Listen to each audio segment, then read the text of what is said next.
Kanchanbari school মাঠে বৃহস্পতিবার ধনসিংহ Chowdhury Memorial knockout football টুর্নামেন্টের আনুষ্ঠানিক উদ্বোধন করলেন মন্ত্রী সুধাংশু দাস। এদিন উদ্বোধনী ম্যাচে মেইথি ওয়ারিয়র্সকে 1-0 গোলে হারিয়ে জয়লাভ করে ভাই ভাই একাদশ।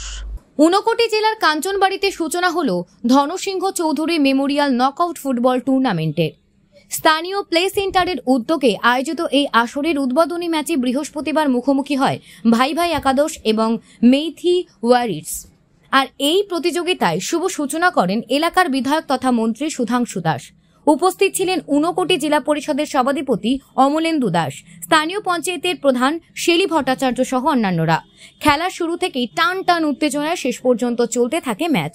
প্রথমার্ধে কোনো দলে গোল করতে পারেনি। খেলার দ্বিতীয়ার্ধে শেষ মুহূর্তে একমাত্র গোল করে ভাই ভাই একাদশ।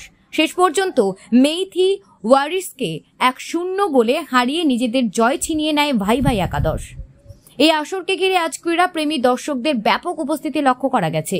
উদ্বোধনী পর্বে আলোচনা রাখতে গিয়ে মন্ত্রী সুধাংশু দাস বলেন, ফুটবল অত্যন্ত উত্তেজনাপূর্ণ খেলা।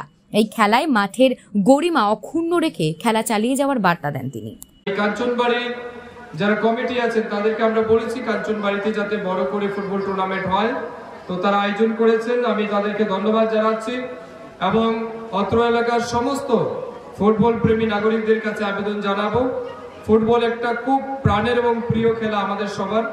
এই খেলাকে কেন্দ্র করে প্রায় সময় আমরা দেখি উত্তেজনা তৈরি হয়। আগামী যতদিন খেলা চলবে আপনারা সবাই সহযোগিতা করবেন, মাঠে ডিসিপ্লিন বজায় রাখবেন, খেলোয়াড় যারা আসবেন তাদের মধ্যেও ডিসিপ্লিন বজায় রাখতে হবে।